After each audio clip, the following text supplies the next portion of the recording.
Hello students, कैसे हैं आप सब। मैं कविता आईसीटी वर्चुअल क्लासेस में आपका स्वागत करती हूं और उम्मीद करती हूं आप सभी अच्छे होंगे और स्वस्थ होंगे।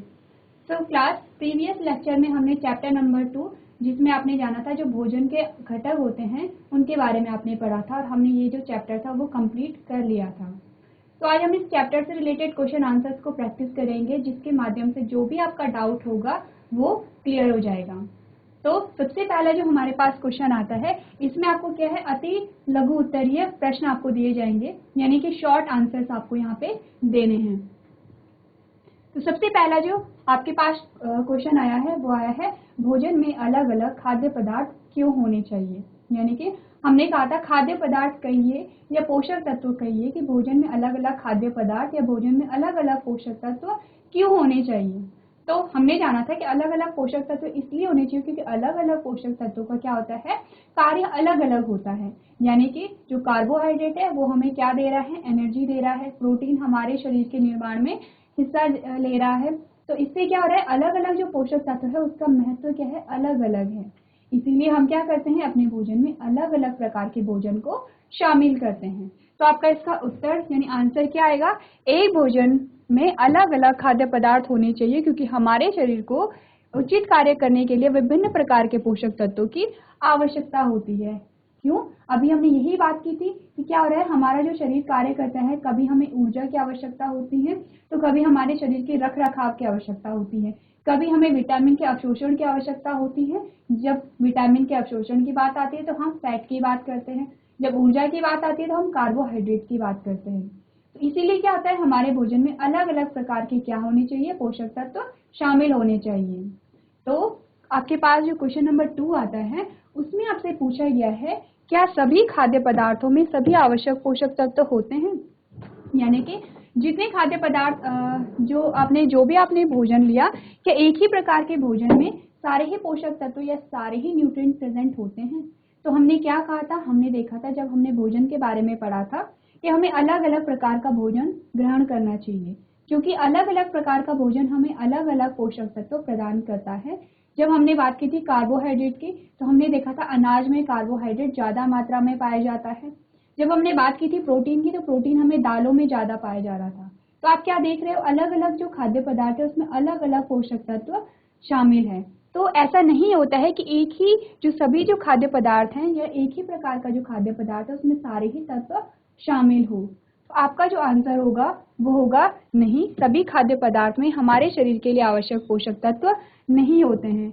अलग अलग जो भोजन होगा उसमें अलग अलग पोषक तत्व की उपस्थिति यहाँ पे होती है। इसके बाद नेक्स्ट जो आपके पास क्वेश्चन आता है वो आता है, कार्बोहाइड्रेट क्या है। अब आपको क्या करना है, कार्बोहाइड्रेट को डिफाइन करना है, यानी कि कार्बोहाइड्रेट को परिभाषित करना है। तो कार्बोहाइड्रेट क्या है, कार्बोहाइड्रेट भोजन का एक घटक है। कैसा घटक है, ये एक पोषक तत्व है। और पोषक तत्व हमें क्या देते हैं, पोषक तत्व हमारी वृद्धि और विकास यानी ग्रोथ और डेवलपमेंट के लिए क्या होते हैं, इंपॉर्टेंट होते हैं। तो कार्बोहाइड्रेट एक पोषक तत्व है जो कि हमें ऊर्जा प्रदान करता है। तो अगर आप कार्बोहाइड्रेट को परिभाषित करेंगे तो आप क्या देखेंगे, कार्बन, हाइड्रोजन और ऑक्सीजन के यौगिक जो हमारे शरीर को ऊर्जा प्रदान करते हैं कार्बोहाइड्रेट कहलाते हैं। यानी कि जो कार्बोहाइड्रेट है वो किससे बना है, वो कार्बन से बना है, हाइड्रोजन से बना है और ऑक्सीजन से मिलकर बना है, जो कि हमें क्या दे रहा है, जो कि हमें ऊर्जा प्रोवाइड कर रहा है। साथ ही आपको क्या पता होना चाहिए, साथ ही आपको ये भी पता होना चाहिए कि जो कार्बोहाइड्रेट है उसका क्या स्रोत है। तो आप इस क्वेश्चन का जब आंसर नोट करेंगे तो इसमें आप स्रोत भी ऐड करेंगे, यानी कि कहाँ से कार्बोहाइड्रेट पाया जाता है। इसके बाद नेक्स्ट जो हमारे पास क्वेश्चन आता है वो आता है, क्या होता है जब आयोडीन के घोल की 2 या 2 से अधिक बूंदें स्टार्च वाले पदार्थ पर गिरती हैं। यानी कि हमने क्या देखा, हमने देखा कोई खाद्य पदार्थ है और उसमें हमने कैसा खाद्य पदार्थ है, स्टार्च वाला खाद्य पदार्थ है। स्टार्च वाले खाद्य पदार्थ में क्या हुआ, जो आयोडीन की जो कुछ बूंदें थी, आयोडीन सॉल्यूशन की कुछ बूंदें हमने क्या की, उस स्टार्च वाले भोजन में ऐड कर दी। तो इसके बाद हमें क्या देखने को मिला। तो ये जो क्वेश्चन आपसे पूछा जा रहा है ये क्यों पूछा जा रहा है, किस पार्ट से रिलेटेड है, ये है जब हमने पढ़ा था टेस्ट के बारे में। आपने अलग अलग टेस्टों के बारे में पढ़ा था जिसमें हमने कार्बोहाइड्रेट का टेस्ट देखा था, प्रोटीन का टेस्ट देखा था और हमने क्या देखा था, फैट का टेस्ट यानी कि वसा का हमने टेस्ट देखा था। तो स्टार्च क्या है, स्टार्च है कार्बोहाइड्रेट। तो क्या हो रहा है, कार्बोहाइड्रेट में जब आपने आयोडीन की कुछ बूंदे डाली तो क्या हुआ, आपको ब्लू ब्लैक कलर देखने को मिला। यानी कि आपका जो आंसर होगा क्या होगा, पदार्थ का रंग नीला काला हो जाता है, यानी नीले से काला यहाँ पे क्या हो जाता है, पदार्थ का रंग हो जाता है। किस प्रकार का पदार्थ है, यहाँ पे जो स्टार्च है, और स्टार्च क्या है, स्टार्च है कार्बोहाइड्रेट। तो ये क्या इंडिकेट कर रहा है, ये कार्बोहाइड्रेट के टेस्ट को इंडिकेट कर रहा है। नेक्स्ट जो हमारे पास क्वेश्चन आता है वो होता है कार्बोहाइड्रेट प्रदान करने वाले दो पदार्थों का नाम लिखिए। अब आपने क्या करना है, क्वेश्चन आपने नोट किया और आप अपना आंसर लिखेंगे कि किन दो पदार्थों में कार्बोहाइड्रेट पाया जाता है। चलिए, तो इस क्वेश्चन का जो हमारे पास आंसर आता है वो आता है आलू और चावल। यानी कि कार्बोहाइड्रेट के दो स्रोत क्या है, आलू और चावल है, जिसमें कार्बोहाइड्रेट पाया जाता है। तो आपने अभी तक क्या देखा, आपके पास क्या है, कार्बोहाइड्रेट की परिभाषा आई। सेकेंड आपके पास क्या आया, कार्बोहाइड्रेट का टेस्ट आया कि आप कैसे पता करेंगे कि कार्बोहाइड्रेट का टेस्ट किस प्रकार किया जाता है। नेक्स्ट हमारे पास आया कि जो कार्बोहाइड्रेट के क्या क्या मुख्य स्रोत हैं। तो इसमें क्या हो गया, तीनों ही क्वेश्चन में आपका जो कार्बोहाइड्रेट के जो मुख्य मुख्य जो पॉइंट थे, इंपॉर्टेंट जो पॉइंट थे, वो सारे क्या हो रहे हैं, कवर यहाँ पे हो गए हैं। इसके बाद नेक्स्ट जो हमारे पास क्वेश्चन आता है वो आता है कागज पर तेलीय पैच द्वारा इंगित खाद्य पोषक तत्वों का नाम बताइए। यानी कि कागज है और उस पे क्या है, तेल का एक पाउच है, तेल की एक आपको ड्रॉप देखने को मिल रही है। तो बताइए कि वो जो पोषक तत्व है उसका नाम बताइए।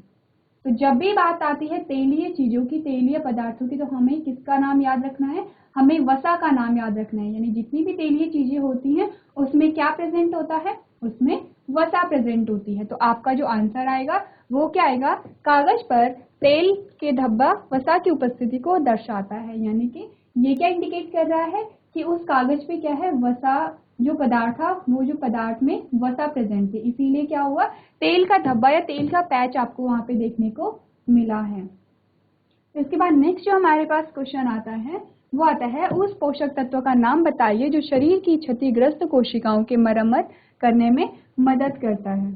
अब ये क्वेश्चन, इसमें आपसे क्या पूछा गया है, इसमें आपसे पूछा गया है कि आपको उस पोषक तत्व का नाम बताना है जो आपके शरीर के रख रखाव के लिए इम्पोर्टेंट है, यानी कि हमारी बॉडी के फॉर्मेशन के लिए इम्पोर्टेंट है। और जब भी आपका कोई भी भाग कट फट जाता है तो वहां पे क्या होती है, ऊतकों की मरम्मत होती है, या जो कोशिकाएं होती हैं उनकी मरम्मत होती है। तो आपको उस पोषक तत्व का नाम बताना है। तो हमने जब बात की थी पोषक तत्वों के बारे में तो हमने कहा था कि जो कार्बोहाइड्रेट है वो आपको ऊर्जा दे रहा है और जो प्रोटीन है वो शरीर के रख रखाव के लिए इम्पोर्टेंट है। अब रख रखाव से क्या मतलब है कि ये क्या कर रहा है, आपके शरीर के निर्माण में महत्वपूर्ण भूमिका निभा रहा है। प्लस अगर आपका कहीं पे कट पड़ जाता है, कोई घाव है, तो उसे सही करने में हेल्प करता है। कैसे, क्योंकि ये टिश्यू का फॉर्मेशन कर रहा है, ऊतकों का फॉर्मेशन यहाँ पे कर रहा है। तो कौन सा वो पोषक तत्व होगा, वो पोषक तत्व होगा प्रोटीन। आपका क्या आंसर आया, आपका आंसर आया प्रोटीन। यानी प्रोटीन ही क्या है, हमारी जो क्षतिग्रस्त कोशिकाएं होती हैं, क्षतिग्रस्त कोशिकाओं से क्या मतलब है कि यदि आपका कहीं पे कट फट जाता है तो वहां पे क्या हो गई, जो कोशिकाएं हैं, कोशिका कैसी क्षतिग्रस्त हो गई हैं, और उन क्षतिग्रस्त कोशिकाओं की मरम्मत के लिए प्रोटीन यहाँ पे इम्पॉर्टेंट है। नेक्स्ट जो हमारे पास क्वेश्चन आता है वो आता है दो पोषक तत्वों के नाम लिखिए जो शरीर को रोगों से बचाते हैं। अब आपको उन पोषक तत्वों का नाम बताना है जो शरीर को रोगों से बचाते हैं। तो हमने जब बात की थी कि रोगों से कौन कौन हमें बचाते हैं, तो आपका जो यहाँ पे आंसर आएगा वो आएगा विटामिन और खनिज। विटामिन और खनिज कैसे होते हैं, जो हमारे शरीर को रोगों से बचाते हैं। आपने जब टेबल देखी थी तो आपने देखा था कि विटामिन की कमी से बहुत सारे रोग हो रहे हैं, वहीं खनिज की कमी से भी क्या हो रहे हैं, बहुत सारे रोग हो रहे हैं। और यदि हम अपने भोजन में उपयुक्त मात्रा में पोषक तत्व लेते हैं, विटामिन और खनिजों को लेते हैं, तो क्या होगा, हमारा जो शरीर है वो रोगों से मुक्त रहता है। तो ये जो सारे जो क्वेश्चन है इसे आप अपनी कॉपी में नोट डाउन कर सकते हैं।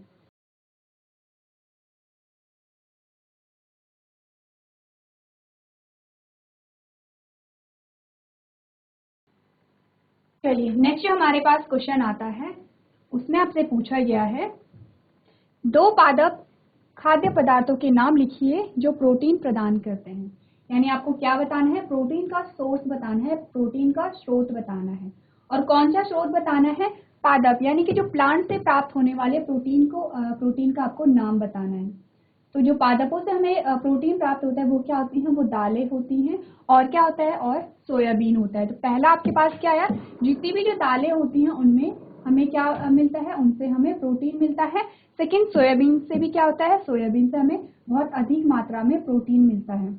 और ये जो दोनों ही चीजें हैं ये कहाँ से हमें प्राप्त हो रही हैं, ये प्लांट से हमें प्राप्त हो रही हैं, इसीलिए ये क्या है, पादप खाद्य पदार्थ हैं। तो नेक्स्ट हमारे पास जो क्वेश्चन आता है वो है जंतुओं द्वारा प्रदत्त प्रोटीन के 2 स्रोतों के नाम लिखिए। यानी कि पहले आपको क्या बताना था, आपको बताना था कि जो पादप खाद्य पदार्थों से प्राप्त होने वाला प्रोटीन बताना था। अब आपको क्या बताना है कि जंतुओं के द्वारा प्राप्त होने वाला प्रोटीन बताना है कि जंतुओं से कौन से ऐसे प्रोडक्ट होते हैं जिनसे हमें प्रोटीन मिलता है। तो इसका जो आपके पास आंसर आया वो आया दूध और अंडे।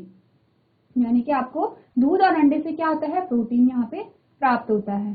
तो आपको यहाँ पे क्या मिला, आपको यहाँ पे प्रोटीन के कितने 4 स्रोत मिल गए हैं। 2 कैसे हैं, जो पादप खाद्य पदार्थ से जो हमें मिलते हैं 2 वो स्रोत हैं, और 2 कैसे हैं जो जंतुओं से हमें प्राप्त होते हैं। नेक्स्ट जो हमारे पास क्वेश्चन आता है, चलिए पहले आप इन क्वेश्चंस को अपनी कॉपी में नोट डाउन कर सकते हैं, और आपको याद भी रखना है कि जो प्रोटीन के कौन कौन से स्रोत हैं। साथ ही आपको ये भी याद रखना है कि कौन सा जो स्रोत है वो पादप यानी प्लांट से हमें मिल रहा है, और कौन सा जो प्रोटीन है वो हमें जंतुओं से मिल रहा है। चलिए नेक्स्ट जो हमारे पास क्वेश्चन आता है उसमें आपसे पूछा गया है विभिन्न प्रकार के विटामिनों के नाम लिखिए। यानी कि आपको अलग अलग प्रकार के विटामिन के नाम बताने हैं। क्योंकि ये जो टेबल है वो आपकी बुक में दी गई है, इसलिए आपको पता होना चाहिए कि विटामिन के अलग अलग प्रकार कौन से होते हैं। तो हमारे पास जो विटामिन के जो प्रकार आते हैं उनमें से बहुत सारे विटामिन हमारे पास आते हैं। तो सबसे पहला हमारे पास क्या आया, विटामिन ए आया। सबसे पहला हमारे पास क्या आया, विटामिन ए। विटामिन ए क्या है, विटामिन ए है विटामिन का सबसे पहला प्रकार है। सेकेंड जो विटामिन हमारे पास आया, विटामिन बी कॉम्प्लेक्स आया। अगर विटामिन ए की कमी से होने वाला रोग आपको पूछा जाए तो आप रतौंधी बताएंगे। विटामिन बी की कमी से होने वाला रोग आपसे पूछा जाएगा तो आप बेरी बताएंगे। थर्ड जो हमारे पास आता है विटामिन सी। विटामिन सी की कमी से होने वाला रोग आप स्कर्वी बताएंगे। ये आप क्या पढ़ रहे हैं, विटामिन के अलग अलग प्रकार आप पढ़ रहे हैं।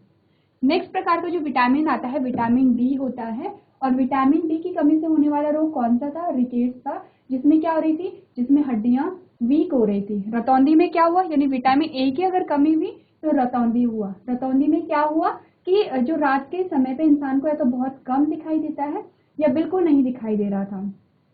वहीं विटामिन सी की कमी से क्या हो रहा था, स्कर्वी हो रहा था, जिससे मसूड़ों से खून निकल रहा है। और विटामिन डी की कमी से क्या हो रहा है, रिकेट्स हो रहा है, जिससे हड्डियां क्या है, बहुत कमजोर हो रही हैं। ये क्यों हो रहे हैं रोग, क्योंकि इन विटामिन की कमी हो रही है हमारे शरीर में। नेक्स्ट जो हमारे पास विटामिन आता है विटामिन ई आता है, और लास्ट जो हमारे पास विटामिन आता है वो विटामिन के आता है। तो ये आपके पास क्या है, अलग अलग प्रकार के विटामिन हैं। ये आप अपनी कॉपी में नोट करेंगे। साथ ही आपको ये भी पता होना चाहिए कि किस विटामिन का स्रोत कौन सा है, क्योंकि आपको टेबल में दिखाया गया है।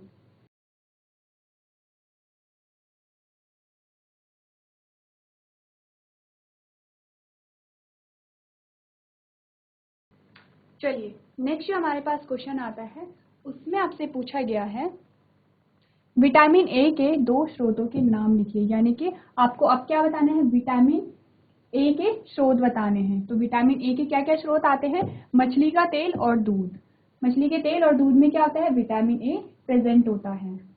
नेक्स्ट जो हमारे पास क्वेश्चन आता है उसमें आपसे पूछा गया है विटामिन सी के स्रोत लिखिए।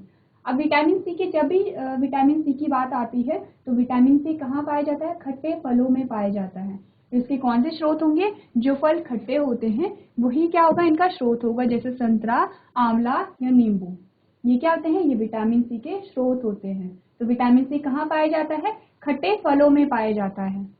नेक्स्ट जो हमारे पास क्वेश्चन आता है वो आता है विटामिन डी के 2 स्रोत लिखिए, कि विटामिन डी कहाँ पे पाए जा रहे हैं। तो हमारे पास जो आंसर आता है वो क्या आता है, मछली और मक्खन में क्या पाया जाता है, विटामिन डी पाया जाता है। तो ये जो क्वेश्चन है इसे भी आप अपनी कॉपी में नोट डाउन करेंगे, और आपको ये याद भी रखना है कि कौन सा जो विटामिन है किस में पाया जाता है। इसमें आपने पढ़ा विटामिन ए, विटामिन सी और विटामिन डी के बारे में और इसके स्रोतों के बारे में। अब यदि हम इनके रोगों की बात की जाए तो विटामिन ए की कमी से रतौंधी, मैंने आपको बताया था विटामिन सी की कमी से स्कर्वी बताया था और विटामिन डी की कमी से रिकेट्स आपको बताया था।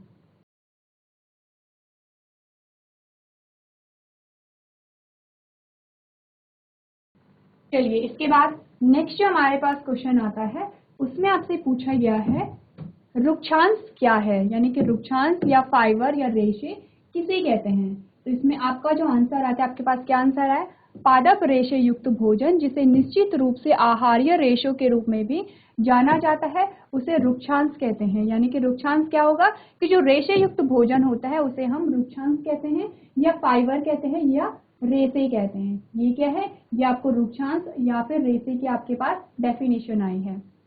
नेक्स्ट जो हमारे पास क्वेश्चन आता है कि रुक्षांश का प्रमुख कार्य क्या है, यानी कि आपको बताना है कि रुक्षांश का कार्य क्या है। तो हमने क्या पढ़ा था, जो रुक्षांश होता है वो डाइजेशन में इंपॉर्टेंट रोल प्ले करता है, यानी पाचन की क्रिया में इंपॉर्टेंट रोल प्ले करता है, जिसके द्वारा उत्सर्जन क्या होता है, इजिली होता है और ये कब्ज के निवारण के लिए क्या होता है, इंपॉर्टेंट होता है। यानी कि मेनली कहाँ क्या कार्य है, उत्सर्जन में इसकी ज्यादा भूमिका होती है। तो इसका जो आंसर आपके पास आया, आपने क्या देखा, रुक्षांश का मुख्य कार्य हमारे शरीर को अपचित भोजन से छुटकारा दिलाने में सहायता करना है। यानी कि जो अपचित भोजन होता है या फिर जो ऐसा फूड है जिसका डाइजेशन नहीं हुआ है और जिसे बाहर निकालना इंपॉर्टेंट है, यानी क्या हो रही है, एक्सक्रीशन के प्रोसेस में इंपॉर्टेंट रोल प्ले कर रहा है कौन, रुक्षांश, रेसे या फिर फाइबर। अब जो इसके बाद नेक्स्ट हमारे पास क्वेश्चन आता है उसमें हमसे पूछा गया है कुछ ऐसे खाद्य पदार्थों के नाम लिखिए जो रुक्षांश प्रदान करते हैं। अब आपको क्या बताना है कि कौन कौन से जो खाद्य पदार्थ होते हैं जिसमें रेशे या रुक्षांश पाए जाते हैं। सबसे पहले आपने क्या देखा, आपने रुक्षांश की डेफिनेशन देखी, उसके बाद आपने उसके कार्य देखे। अब आपको बताना है कि वो कौन कौन से खाद्य पदार्थ होते हैं जिनमें रेशे पाए जाते हैं या रुक्षांश पाए जाते हैं। तो आपके पास क्या आंसर आया, साबुत अनाज, ताजे फल और सब्जियां रुक्षांश के प्रमुख स्रोत हैं। तो आपने ये सारे क्वेश्चन नोट डाउन करने हैं जिसमें जो रुक्षांश से संबंधित जितने भी इंपॉर्टेंट जो पॉइंट थे वो इन तीनों क्वेश्चन में कवर हो गए हैं, जिसमें आपको पता चला रुक्षांश किसे कहते हैं, रुक्षांश का क्या कार्य होता है और रुक्षांश के क्या क्या स्रोत होते हैं।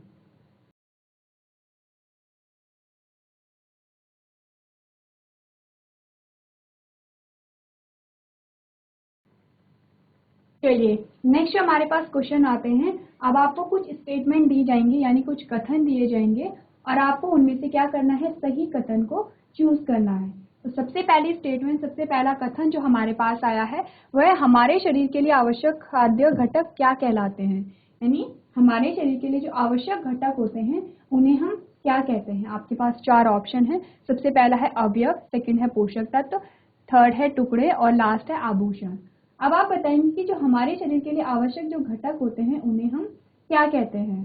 तो आपके पास क्या आंसर आएगा, जो अवयव होते हैं इस चैप्टर में हमने अवयव कुछ नहीं पढ़ा है, टुकड़े भी हम नहीं कहते हैं, आभूषण भी हमने इस चैप्टर में नहीं पढ़ा है। हमने क्या पढ़ा है, हमने पोषक तत्वों के बारे में पढ़ा है। तो आपका क्या आंसर होगा, पोषक तत्व होगा। यानी हमारे शरीर के लिए आवश्यक जो घटक होते हैं, जो खाद्य घटक होते हैं, क्या पूछा गया है, खाद्य घटक।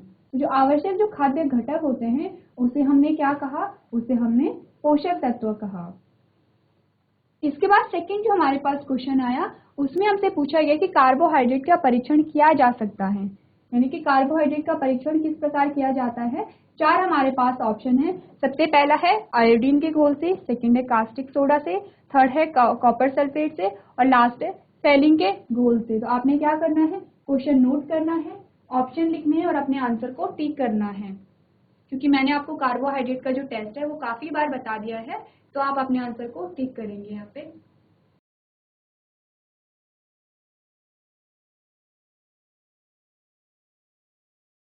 तो आपका जो आंसर आया वो क्या आया, आयोडीन के घोल से। क्योंकि हमने क्या देखा था, जब हमने कार्बोहाइड्रेट का जो कार्बोहाइड्रेट से रिलेटेड जो खाद्य पदार्थ था, यानी हमने स्टार्च लिया या फिर आपने मंड लिया और उसमें आपने क्या किया, आयोडीन की कुछ बूंदे डाल दी।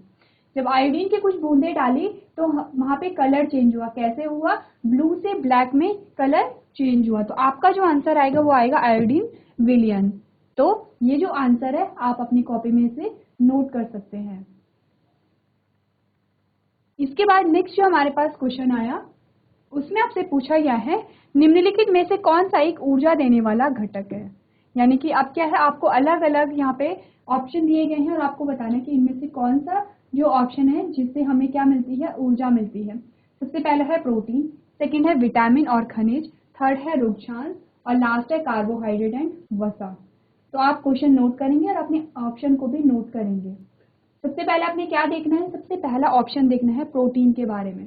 तो प्रोटीन के बारे में हमने क्या पढ़ा था, प्रोटीन का क्या कार्य होता है, शरीर का रख रखाव करता है और क्षतिग्रस्त ऊतकों की यहाँ पे क्या करता है, मरम्मत करता है। तो यहाँ पे हमने क्या पढ़ा, जो ऊर्जा को जो मुख्य स्रोत है, मुख्य स्रोत के रूप में हम प्रोटीन को यहाँ पे नहीं मान सकते हैं। सेकेंड ऑप्शन हमारे पास आया विटामिन और खनिज। तो विटामिन और खनिजों के बारे में हमने क्या जाना, विटामिन और खनिज क्यों आवश्यक होते हैं, हमारे शरीर को रोगों से बचाने के लिए क्या होते हैं, आवश्यक होते हैं। तो यानी कि अगर मुख्य स्रोत की बात की जाए ऊर्जा की, तो हम विटामिन और खनिज को भी यहाँ पे नहीं मान सकते हैं। नेक्स्ट हमारे पास आता है रुक्षांश। तो रुक्षांश के बारे में अभी हमने क्या पढ़ा, ये क्या होता है, उत्सर्जन में मदद करता है, यानी कि ये भी क्या है, ऊर्जा का मुख्य स्रोत नहीं है। तो हमारे पास ऑप्शन क्या बचा, कार्बोहाइड्रेट एंड वसा। तो कार्बोहाइड्रेट के बारे में आपने क्या जाना था, कार्बोहाइड्रेट क्या करता है, कार्बोहाइड्रेट हमें ऊर्जा प्रोवाइड करता है। और वसा के बारे में हमने क्या जाना, वसा क्या होता है, विटामिन के अवशोषण के लिए इंपॉर्टेंट होता है, प्लस हमें एनर्जी भी प्रोवाइड करता है। इसके बाद जो नेक्स्ट हमारे पास क्वेश्चन आता है, उसमें आपसे पूछा गया है कि विटामिन और खनिज हैं, यानी कि विटामिन और खनिज क्या है। यहाँ पे आपके पास क्या है, ऑप्शन है सुरक्षात्मक भोजन, ऊर्जा देने वाले भोजन, शरीर निर्माण करने वाला भोजन या रुक्षांश। तो आपने क्या करना है, क्वेश्चन नोट करना है, ऑप्शन लिखने हैं और अपने आंसर को टिक करना है।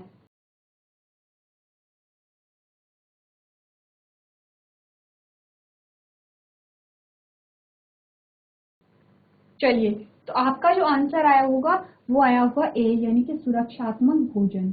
विटामिन और खनिज कैसे होते हैं, सुरक्षात्मक भोजन है, क्योंकि हमें क्या करते हैं, हमें बीमारियों से बचाते हैं। अगर सेकंड ऑप्शन की बात की तो ऊर्जा देने वाले भोजन के बारे में नहीं देखेंगे, क्योंकि ऊर्जा कार्बोहाइड्रेट और वसा दे रहे हैं। शरीर का निर्माण जो प्रोटीन कर रहा है, और रुक्षांश तो क्या करता है, रुक्षांश हमें उत्सर्जन में मदद करता है। इसके बाद जो नेक्स्ट हमारे पास क्वेश्चन आता है, उसने आपसे पूछा यह है स्कर्वी किसकी कमी के कारण होता है। यानी कि आपको एक रोग का नाम दिया गया है स्कर्वी। स्कर्वी में क्या होता है, मसूड़ों से बहुत अधिक खून निकलने लगता है। तो आपको बताना है कि जो स्कर्वी होता है वो किस विटामिन की कमी से होता है। आपके पास ऑप्शन है विटामिन ए, सेकंड है विटामिन बी, थर्ड है विटामिन सी और लास्ट है विटामिन डी। तो आपको बताना है कि किस विटामिन की कमी से जो स्कर्वी रोग है वो होता है। तो मैंने आपको क्या बताया था कि जो स्कर्वी होता है वो क्यों होता है, विटामिन सी की कमी से क्या होता है, स्कर्वी होता है। और विटामिन सी कहाँ पाया जाता है, जितने भी खट्टे फल होते हैं, चाहे नींबू, संतरा या आंवला, उसमें क्या होता है, विटामिन सी होता है। और विटामिन सी की कमी से क्या होता है, स्कर्वी यहाँ पे होता है।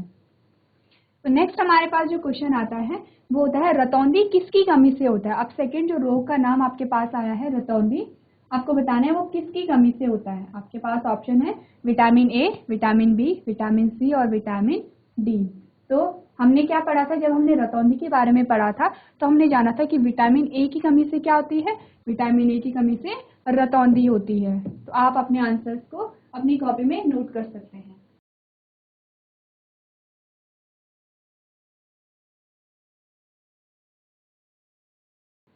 चलिए, नेक्स्ट जो हमारे पास क्वेश्चन आता है, अब आपके पास क्या आएंगे, रिक्त स्थानों की पूर्ति करने के लिए आएगा।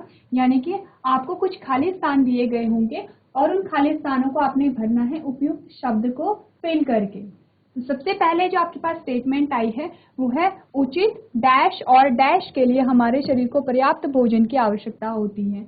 यानी कि हमारे शरीर को पर्याप्त भोजन की आवश्यकता क्यों होती है, आपने क्या करना है, जो सुटेबल वर्ड होगा उसे यहाँ पे क्या करना है, फिल करना है। तो हमारा जो आंसर आएगा वो क्या आएगा, विकास और रखरखाव के लिए, यानी उचित विकास और रखरखाव के लिए हमारे शरीर को पर्याप्त भोजन की आवश्यकता होती है। और हमारे भोजन में क्या होते हैं, अलग अलग प्रकार के क्या पाए जाते हैं, पोषक तत्व पाए जाते हैं, जो क्या करते हैं, हमारे विकास में भी इम्पोर्टेंट रोल प्ले करते हैं और क्या करते हैं, हमारे शरीर के रखरखाव में भी इम्पोर्टेंट रोल प्ले करते हैं। तो सेकेंड जो आपके पास स्टेटमेंट आती है वो आती है प्रोटीन डैश पदार्थ का निर्माण करते हैं। तो अब आपको बताना है कि प्रोटीन किस प्रकार के पदार्थ का निर्माण करते हैं। जब हमने पढ़ा था प्रोटीन के बारे में तो हमने क्या जाना था कि हमारा जो शरीर है आधा से ज़्यादा जो हमारी बॉडी है वो प्रोटीन से बनी हुई होती है और प्रोटीन का क्या कार्य है, हमारे शरीर का रख रखाव करना और क्षतिग्रस्त ऊतकों की मरम्मत करना। यहाँ पे क्या आंसर आएगा, जो प्रोटीन होते हैं वो किसका निर्माण करेंगे, वो हमारे शरीर का निर्माण करते हैं। तो नेक्स्ट हमारे पास जो क्वेश्चन आता है उसमें आपसे पूछा गया है डैश आयोडीन के साथ नीला रंग देता है, यानी कि आयोडीन के साथ कौन सा जो पदार्थ है वो नीला रंग देता है। ये आपसे पूछा गया है टेस्ट के बारे में, यानी यहाँ पे क्या हो रहा है आपको बताने की किस चीज का जो टेस्ट है जिसमें नीला रंग आपको एज अ रिजल्ट देखने को मिल रहा है। यहाँ पे क्या होगा, यहाँ पे होगा कार्बोहाइड्रेट। हमने देखा था जब हमने क्या किया था, जो फूड सैंपल था, यानी कि आपने एक सैंपल लिया जिसमें आपने स्टार्च लिया या फिर मंड लिया, उसमें आपने आयोडीन के कुछ बूंदे डाली और आपको ब्लू से ब्लैक यानी कि नीले से काला रंग आपको देखने को मिल रहा है। आपका जो आंसर होगा वो क्या होगा, स्टार्च या फिर कार्बोहाइड्रेट।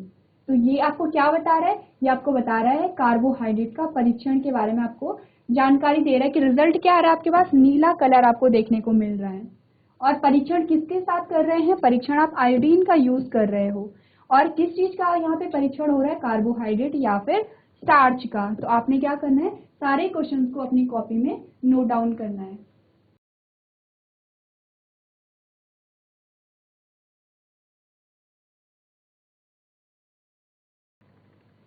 तो क्लास आज में हमने क्या किया, इस चैप्टर से रिलेटेड जितने भी क्वेश्चन आंसर्स थे वो हमने सारे डिस्कस कर लिए होंगे और इन्हीं क्वेश्चन के माध्यम से आपके जो भी डाउट रहे होंगे वो क्लियर हो गए होंगे। तो आपने इस चैप्टर में क्या पढ़ा, आपने जाना फूड के बारे में, यानी भोजन क्या होता है और भोजन हमारे लिए क्यों आवश्यक होता है। सेकेंड, आपने जाना कि भोजन के कौन कौन से घटक होते हैं, यानी कि कितने प्रकार के पोषक तत्व भोजन में पाए जाते हैं। अलग अलग प्रकार के भोजनों, अलग अलग पोषक तत्वों के बारे में आपने जाना, जिसमें आपने किस किस के बारे में पढ़ा था, कार्बोहाइड्रेट के बारे में, प्रोटीन के बारे में, फैट के बारे में, मिनरल्स के बारे में, विटामिन के बारे में और जल के बारे में पढ़ा था। साथ ही आपने ये देखा कि किस जो पोषक तत्व का कार्य क्या होता है और उसके मुख्य स्रोत क्या होते हैं। जिसमें आपने कार्बोहाइड्रेट का कार्य जब पढ़ा था तो आपने क्या देखा, कार्बोहाइड्रेट क्या कर रहा है, हमें ऊर्जा यानी एनर्जी प्रोवाइड कर रहा है। लेकिन हमने क्या देखा, प्रोटीन देखा, प्रोटीन क्या कर रहा है, हमारे शरीर का निर्माण कर रहा है। थर्ड, हमने देखा जो फैट होता है, जो वसा होती है, वो क्या कर रही है, वो विटामिन का अवशोषण कर रही है प्लस यहाँ पे ऊर्जा हमें प्रोवाइड कर रही है। थर्ड, आपने देखा जो विटामिन और खनिज होते हैं वो हमारे शरीर को रोगों से बचा रहे हैं। और जल का जब हमने यूज पढ़ा था तो जल क्या होता है, बहुत सारे प्रोसेस में, चाहे वो पाचन की प्रोसेस हो या उत्सर्जन की जो प्रोसेस होती है उसमें इंपॉर्टेंट रोल प्ले करते हैं। साथ ही आपने जाना कि जो मेनली तीन जो पोषक तत्व होते हैं, जिसमें आपने कार्बोहाइड्रेट, प्रोटीन और फैट की बात की थी, इनके टेस्ट के बारे में आपने जाना कि किस किस प्रकार से हम इनका टेस्ट कर सकते हैं। मैंने आपको पहले भी बताया था कि इस चैप्टर में जो टेस्ट है वो इम्पॉर्टेंट है, आपको याद रखना है कि किस चीज का टेस्ट, जब आप किसी पोषक तत्व का टेस्ट कर रहे हैं तो रिजल्ट क्या निकल रहा है और टेस्ट के लिए आप कौन से सैंपल या कौन से सॉल्यूशन को यूज कर रहे हैं। तो अभी तक हमने जो भी क्वेश्चन आंसर प्रैक्टिस किए होंगे, आई होप आपका इन क्वेश्चन के माध्यम से जो भी डाउट होंगे वो क्लियर हो गए होंगे। अब आज के सेशन में हम इतना ही करेंगे, अगली क्लास में हम एक नया चैप्टर स्टार्ट करेंगे। तो अभी तक क्लास में बने रहने के लिए आपका धन्यवाद।